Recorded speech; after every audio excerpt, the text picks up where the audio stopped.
اعوذ باللہ من الشیطان الرجیم بسم اللہ الرحمن الرحیم السلام علیکم ورحمۃ اللہ وبرکاتہ۔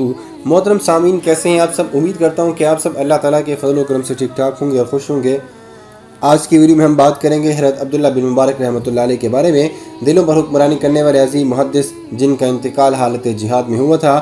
آج کی ویڈیو میں ہم ان کے بارے میں بات کریں گے۔ ویڈیو شروع کرتے ہیں، لیکن اس سے پہلے ہمارے چینل کو ضرور سبسکرائب کیجیے گا اور بیل آئیکن کو بھی ضرور پریس کیجیے گا۔ بادشاہ وقت اپنے محل میں نہایت شان و شوکت سے براجمان تھا۔ اچانک ایک شور اٹھا۔ بادشاہ نے حیران ہو کر پوچھا، یہ کیسا شور ہے؟ کچھ خدام شور کی حقیقت جاننے کے لیے لپکے۔ محل کے باہر لوگ ایک ہی سمت میں بھاگ رہے تھے۔ ہجوم بڑھتا ہی چلا جا رہا تھا۔ ہر شخص ایک دوسرے سے آگے نکلنے کی فکر میں تھا۔ بہت سے لوگوں کی تو جوتیاں تک ٹوٹ گئی تھیں، لیکن ہجوم کے جوش و خروش میں مزید اضافہ ہو گیا۔ بادشاہ ابھی تک حیران بیٹھا تھا۔ اس نے اپنے جن ملازمین کو شور کے بارے میں معلوم کرنے کے لیے بھیجا تھا، وہ ابھی تک نہیں لوٹے تھے۔ بادشاہ کے پاس صرف چند افراد رہ گئے تھے۔ ایک ایک کر کے وہ بھی چلے گئے اور بہت بڑی سلطنت کا بادشاہ اس وقت اپنے محل میں بالکل تنہا رہ گیا تھا۔ بادشاہ کے محل میں ایک کنیز کھڑی لوگوں کو دوڑتے دیکھ رہی تھی۔ اس نے سادگی سے پوچھا، یہ بھگدڑ کیسی ہے؟ لوگ کہاں جا رہے ہیں؟ کسی نے اسے بتایا، خراسان کے بہت بڑے عالم حضرت عبداللہ بن مبارک رحمۃ اللہ علیہ تشریف لائے ہیں، لوگ ان کے دیدار کے لیے دوڑے چلے جا رہے ہیں۔ کنیز بے اختیار کہہ اٹھی اور اس کا یہ بے ساختہ جملہ تاریخ کے صفحات پر لکھا گیا، اصل بادشاہ تو حضرت عبداللہ بن مبارک رحمۃ اللہ علیہ کی ہے، نہ کہ ہارون الرشید کی، جو کہ خلیفہ تھے، کہ محافظوں اور اہلکاروں کے بغیر لوگ بادشاہ کے لیے جمع نہیں ہوتے تھے۔ کنیز نے بالکل سچ کہا تھا۔ خلیفہ پنجم ہارون الرشید کی سلطنت اتنی وسیع تھی کہ ایک بار انہوں نے بادل کو بھی یہ کہا تھا۔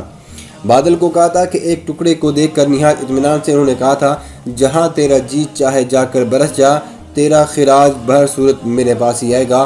ہارون کی سلطنت ہند اور تاتار سے بحر اوقیانوس تک پھیلی ہوئی تھی۔ اندلس کے موکل کل اسلامی دنیا ہارون کی تابع فرمان تھی اور یورپ کے صرف یونان کی حکومتیں باقی رہ گئی تھیں، اور یہ دونوں حکومتیں بھی سلطنت عباسیہ کی باز گزار تھیں۔ سلطنت عباسیہ میں موجود سرزمین حجاز، شام، اردن، یمن، مصر، ایران، افغانستان، ترکی، روسی ترکستان، آرمینیا، سندھ اور افریقہ کا بڑا حصہ شامل تھا۔ اتنی بڑی سلطنت کے باوجود لوگوں کے دلوں پر حکمرانی حضرت عبداللہ بن مبارک رحمۃ اللہ علیہ کی تھی۔ دلوں کا یہ بادشاہ مملکت کے بادشاہ یعنی ہارون الرشید سے ملنے سے ہمیشہ گریز کیا کرتا تھا۔ ہارون نے کئی بار حضرت عبداللہ بن مبارک رحمۃ اللہ علیہ کو ملاقات کی دعوت دی، لیکن وہ ہمیشہ ٹال دیا کرتے تھے۔ ان کے ایک ساتھی ابراہیم موصلی کو، جن کا تعلق شاہی دربار سے تھا، حضرت عبداللہ بن مبارک کو بہت عزیز رکھا کرتے تھے۔ ان کا کہنا تھا کہ ہارون الرشید نے حضرت عبداللہ بن مبارک رحمۃ اللہ علیہ سے ملنے کی بار بار خواہش کی، لیکن میں ٹال دیا کرتا تھا، اور وجہ یہ تھی کہ میں جانتا تھا کہ حضرت عبداللہ بن مبارک رحمۃ اللہ علیہ کے سامنے اگر کوئی دین اور شریعت کے خلاف کوئی بات ہوگی تو وہ ہارون کو سختی سے روکیں گے، بلکہ اسے تنبیہ بھی کر دیں گے، اور یہ بات ہارون کی ناگواری کا سبب بنے گی، اور پھر نہ جانے اس کا نتیجہ کیا ہوگا۔ آگے ہم حضرت عبداللہ بن مبارک رحمۃ اللہ علیہ کے حالات زندگی کے بارے میں بات کرتے ہیں۔ اگر آپ کو ہماری ویڈیو پسند آتی ہے تو چینل کو ضرور سبسکرائب کیجیے گا، ویڈیو کو لاسٹ تک ضرور دیکھیے گا اور دوستوں کے ساتھ شیئر کرنا مت بھولیے گا۔ حضرت عبداللہ بن مبارک رحمۃ اللہ علیہ، جنہوں نے اپنے بے پناہ علم اور بلندی کردار کی بدولت ایک جہاں کو منور کیا، ایک نہایت دیندار اور متقی باپ کے بیٹے تھے۔ آپ کے والد ایک غلام تھے۔ ایک دن ان کے آقا نے حکم دیا کہ باغ سے میٹھا انار توڑ لاؤ۔ آپ کے والد مبارک گئے اور ایک انار توڑ کر لے آئے۔ آقا نے انار چھیل کر چکھا تو وہ کھٹا نکلا۔ آقا نے کہا، میں نے آپ سے کہا بھی تھا کہ میٹھا انار لے آؤ۔ آپ کے والد محترم دوبارہ گئے اور ایک اور انار توڑ لائے۔ آقا نے اس انار کو چکھا تو یہ بھی کھٹا نکلا۔ آقا نے ناراض ہو کر پوچھا، تمہیں کھٹے اور میٹھے انار کی تمیز ہی نہیں ہے؟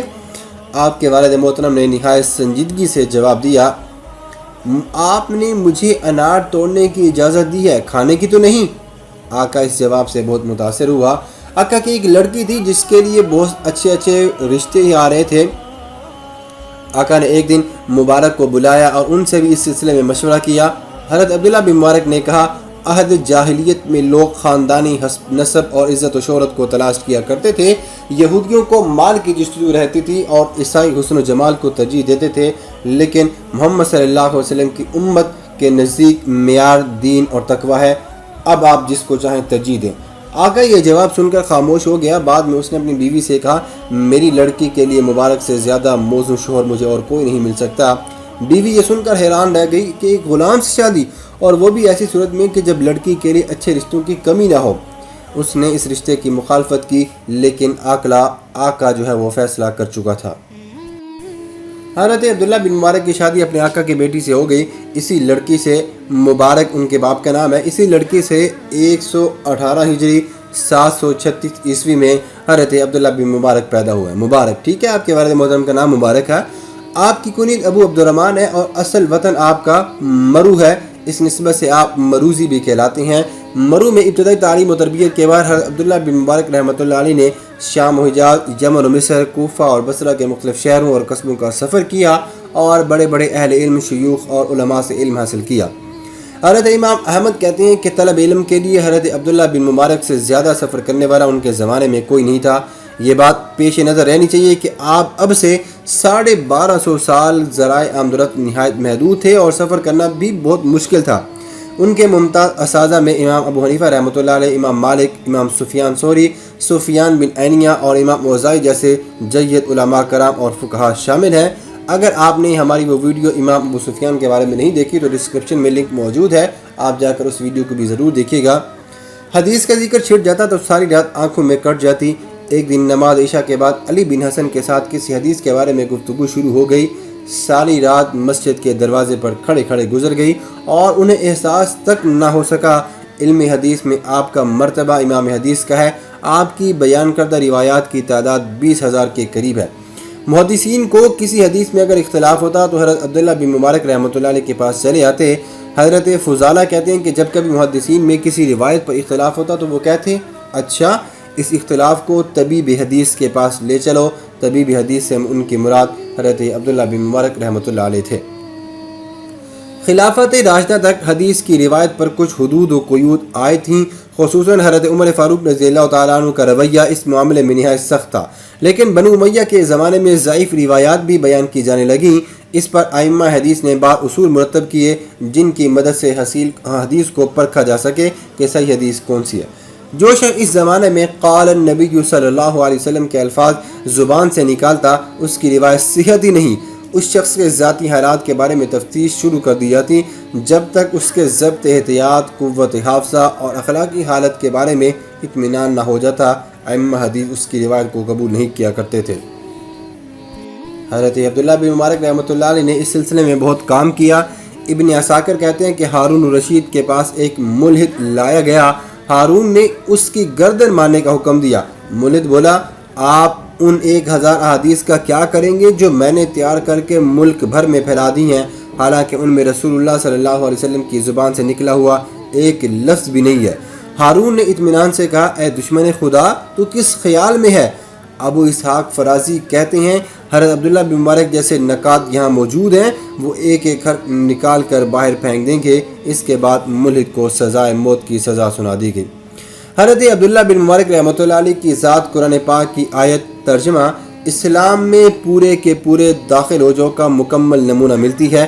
آپ کے استاد حضرت سفیان بن عینی کہتے ہیں کہ میں نے صحابہ کرام کے حالات پر غور کیا تو حضرت عبداللہ بن مبارک رحمۃ اللہ علیہ کو سوائے اس کے کسی اور بات میں صحابہ کرام سے کمتر نہ پایا کہ انہیں نبی اکرم صلی اللہ علیہ وسلم کی صحبت میسر نہ تھی۔ ایک بار حضرت عبداللہ بن مبارک رحمۃ اللہ علیہ شام میں کسی شخص سے قلم مستعار لیا۔ انہوں نے قلم ادھار لیا۔ مرو پہنچ کر یاد آیا کہ وہ شخص کا قلم واپس کرنا بھول گئے ہیں۔ واپس شام گئے اور قلم لوٹا کر آئے۔ واضح رہے کہ مرو اور شام سے تقریباً سینکڑوں میل وہ دور ہے اور اس زمانے میں صرف اونٹوں اور گھوڑوں اور خچروں پر سفر ہوا تھا۔ اس کے باوجود آپ اس انسان کا قلم واپس کرنے کے لیے اتنی دور سفر کر کے گئے۔ حضرت عبداللہ بن مبارک رحمۃ اللہ علیہ کی سیرت کے بارے میں اگر ہم بات کریں تو آپ کبھی بھی مہمان کے بغیر کھانا نہیں کھایا کرتے تھے۔ فرماتے تھے کہ مہمان کے ساتھ جو کھانا کھایا جاتا ہے اللہ اس کا حساب نہیں لیتا۔ سال کے اکثر حصے میں آپ روزہ رکھا کرتے تھے۔ سخاوت کا یہ حال تھا کہ 1,00,000 درہم سالانہ صرف فقراء پر خرچ کیا کرتے تھے۔ خراسان سے تجارت کا سامان لا کر حجاز لا کر فروخت کیا کرتے تھے۔ ایک بار آپ کے شاگرد حضرت فضیل بن ایاز نے ان سے کہا آپ ہم لوگوں کو تو زہد اور قناعت اور دنیا سے بے رغبت کی تربیت دیتی ہیں اور خود قیمتی سامانات کی تجارت کرتے ہیں اور اس سے آپ فائدہ بھی اٹھاتے ہیں۔ آپ نے جواب دیا فضیل یہ تجارت میں اس لیے کرتا ہوں کہ اس سے اپنی ذات کو مصائب سے، اپنی عزت کو ذلت سے بچا سکوں اور اللہ تعالیٰ کی اطاعت میں اس سے مدد لوں، اور اللہ نے جو مالی حقوق میرے ذمہ کیے ہیں میں ان کو بخوبی ادا کر سکوں۔ کسی نے شکایت کی کہ آپ اپنے شہر میں مال اتنی فراوانی سے خرچ نہیں کرتے جس فراوانی سے باہر بھیجتے ہیں۔ جواب میں آپ نے فرمایا، میں ان لوگوں پر مال خرچ کرتا ہوں جن کے علم و فضل اور صداقت و دیانت سے بخوبی واقف ہوں۔ وہ علم دین کی طلب و اشاعت میں لگے ہوئے ہیں مگر ان کی ذاتی ضرورتیں بھی ہیں۔ اگر یہ لوگ ان ضرورتوں کو پورا کرنے میں لگ جائیں گے تو علم ضائع ہو جائے گا، اور اگر ہم ان کی مدد کرتے ہیں تو ان کے ذریعے علم کی اشاعت ہوتی رہے گی، اور منصب نبوت کے اختتام کے بعد بھی علم دین کی اشاعت سے بڑھ کر کوئی دوسرا کام نہیں ہے۔ ایک شخص 700 درہم کا مقروض تھا۔ کچھ لوگوں نے درخواست کی کہ اس کا قرض ادا کر دیں۔ آپ نے اپنے ماتحت اہلکار کو بلا کر پوچھا کہ حامل رکا کو 7000 درہم ادا کر دیے جائیں۔ یہ تحریر لے کر وہ شخص جب حضرت عبداللہ بن مبارک کے اہلکار کے پاس پہنچا، اس نے تحریر پڑھ کر پوچھا، تمہیں کتنی رقم چاہیے؟ اس نے بتایا، میں 700 درہم کا مقروض ہوں اور اسی کے لیے لوگوں نے سفارش کی تھی۔ اہلکار نے حضرت عبداللہ بن مبارک سے استفسار کیا۔ آپ نے جواب میں لکھا، تمہیں جس وقت میرا خط ملے اسی وقت تم اس شخص کو 14000 درہم دے دو۔ اہلکار نے اظہار ہمدردی لکھا کہ اس طرح تو جلد ہی سرمایہ ختم ہو جائے گا۔ حضرت عبداللہ بن مبارک رحمۃ اللہ علیہ نے سخت لہجے میں کہا، اگر تم میرے ماتحت ہو تو میں جو حکم دیتا ہوں اس پر عمل کرو، اور اگر تم مجھے اپنا مامور اور محکوم سمجھتے ہو تو پھر تم آ کر میری جگہ بیٹھ جاؤ، اور اس کے بعد جو تم حکم دو گے میں اس پر عمل بھی کروں گا۔ میرے سامنے مادی دولت و ثروت سے زیادہ قیمتی سرمایہ آخرت کا ثواب اور نبی اکرم صلی اللہ علیہ وسلم کا وہ ارشاد گرامی ہے کہ جو شخص اپنے کسی مسلمان بھائی کو اچانک اور غیر متوقع طور پر خوش کر دے، اللہ تعالیٰ اس کو بخش دے گا۔ آپ شام کے شہر طرطوس جایا کرتے تھے۔ راستے میں رکا پڑتا تھا، وہاں ایک سرائے میں قیام کیا کرتے تھے۔ اس سرائے میں ایک نوجوان بھی رہا کرتا تھا۔ جب تک آپ سرائے میں قیام کرتے وہ نوجوان آپ سے حدیثیں سنتا۔ ایک بار سرائے پہنچے تو نوجوان کو نہ پایا۔ دریافت کرنے پر آپ کو معلوم ہوا کہ وہ 10,000 کے قرض کے سلسلے میں قید ہے۔ آپ نے قرض خواہ کو بلایا، رقم ادا کی اور وعدہ لیا کہ کسی سے تذکرہ نہ کرے۔ اسی رات آپ رکا سے روانہ بھی ہو گئے۔ نوجوان رہا ہو کر سرائے میں پہنچا۔ آپ کی آمد کی اطلاع ملی، اسے ملاقات نہ ہونے کا اتنا رنج ہوا کہ اسی وقت طرطوس کی سمت روانہ ہو گیا۔ خاصی دور جا کر حضرت عبداللہ بن مبارک سے ملاقات ہوئی۔ حضرت عبداللہ بن مبارک نے حال دریافت کیا۔ نوجوان نے بتایا کہ میں قید تھا، کوئی اللہ کا بندہ آ کر سرائے میں ٹھہرا ہوا تھا، اس نے قرض ادا کر کے مجھے رہائی دلوائی۔ آپ نے فرمایا، اللہ کا شکر ادا کرو کہ اس مصیبت سے تمہیں نجات مل گئی ہے۔ محمد بن عیسیٰ کہتے ہیں کہ حضرت عبداللہ بن مبارک رحمۃ اللہ علیہ کے وفات کے بعد قرض خواہ نے اس واقعے کو کچھ یوں بھی بیان کیا ہے، تقریباً ہر سال لوگ حج پہ جایا کرتے تھے۔ سفر حج پر معمول تھا کہ سفر سے پہلے تمام رفقائے سفر سے کہتے تھے کہ اپنی اپنی رقم میرے حوالے کر دیں، اور جب وہ لوگ رقم حوالے کر دیتے تھے تو ہر ایک کی رقم الگ الگ تھیلی میں ہر ایک کے نام کے ساتھ مہر بند کر کے صندوق میں رکھ دی جاتی تھی۔ سفر کے دوران خود خرچ کرتے، اچھا کھانا کھلاتے۔ جب فریضہ حج ادا کر کے مدینہ منورہ پہنچتے تو ہم سفروں سے پوچھتے کہ اہل و عیال کے لیے جو خریدنا ہے وہ خرید لو۔ اس سارے سامان کی قیمت آپ خود ادا کرتے۔ جب واپس پہنچتے تو سب کی دعوت کرتے اور ہر ایک کو اس کی تھیلی لوٹا دیتے۔ یہ آپ کا زندگی بھر معمول رہا۔ حضرت عبداللہ بن مبارک رحمۃ اللہ علیہ لوگوں سے فرمایا کرتے تھے، جس بات کو تم پسند کرتے ہو یعنی عقیدت مندوں کا ہجوم، وہ مجھے ناپسند ہے، اور یہاں تم گمنامی کی زندگی کو ناپسند کرتے ہو، حالانکہ وہ مجھے پسند ہے۔ ایک بار کسی سبیل پر پانی پینے گئے، وہاں اچھا خاصا ہجوم تھا۔ اچانک ایسا دھکا لگا کہ دور جا پڑے۔ اٹھ کر اپنے ساتھی سے فرمایا، زندگی اسی طرح گزارنی چاہیے کہ نہ ہم کو لوگ پہچانیں نہ ہماری توقیر کریں۔ جیسا کہ شروع میں ذکر کیا گیا تھا کہ حضرت عبداللہ بن مبارک رحمۃ اللہ علیہ کی زندگی قرآن پاک کی آیت اسلام میں پورے کے پورے داخل ہو جو کا مکمل نمونہ تھی۔ آپ کی زندگی کے ہر گوشے میں اسلام پر عمل پیرا تھے۔ آپ نے سال کو 3 حصوں میں تقسیم کر رکھا تھا، تجارت، درس و تدریس، جہاد اور سفر حج۔ اس زمانے میں رومیوں اور مسلمانوں میں بڑی کشاکش تھی، کبھی رومی اسلامی سرحدوں پر حملہ کرتے تو کبھی مسلمان پیش قدمی کرتے۔ ایک بار لشکر اسلام رومیوں کے خلاف صف آ رہا تھا، رومی فوج سے ایک سپاہی نکلا، اس نے لڑنے کی دعوت دی۔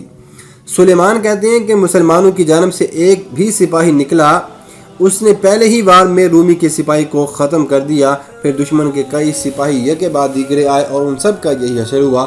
لوگوں نے یہ بہادری دیکھ کر اس مسلمان مجاہد کو گھیر لیا. اس کے چہرے سے نقاب ہٹایا گیا تو دیکھا کہ یہ حضرت عبداللہ بن مبارک رحمۃ اللہ علیہ تھے.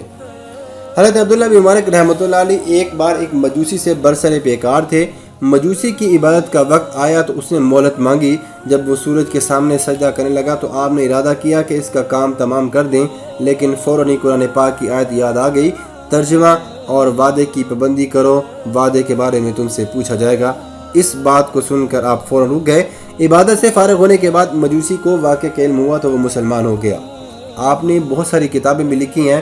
امام زہبی نے ان کی ایک کتاب ہے کتاب الزہب کا ذکر کیا ہے، لیکن ابن ندیم کے مطابق آپ نے کئی کتابیں لکھی ہیں جس میں کتاب السنن، کتاب التفسیر، کتاب الزہد اور کتاب البر والصلہ شامل ہیں.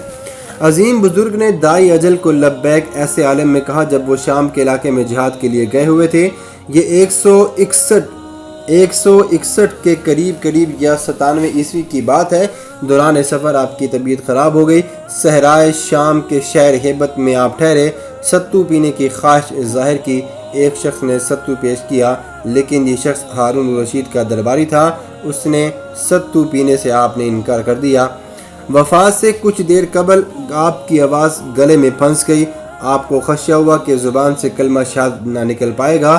انہوں نے اپنے شاگرد حسن بن ربیع سے کہا کہ دیکھو، جب میری زبان سے کلمہ شہادت نکلے تو تم اتنی بلند آواز سے دہرانا کہ میں سن لوں. جب تم ایسا کرو گے تو یہ کلمہ خود بخود میری زبان پر جاری ہو جائے گا. اسی حالت میں آپ کی موت ہوگی. آپ اپنے خالق حقیقی سے جا ملے. ہم سب اللہ ہی کے ہیں اور ہم سب کو اللہ ہی کی طرف لوٹ کر جانا ہے.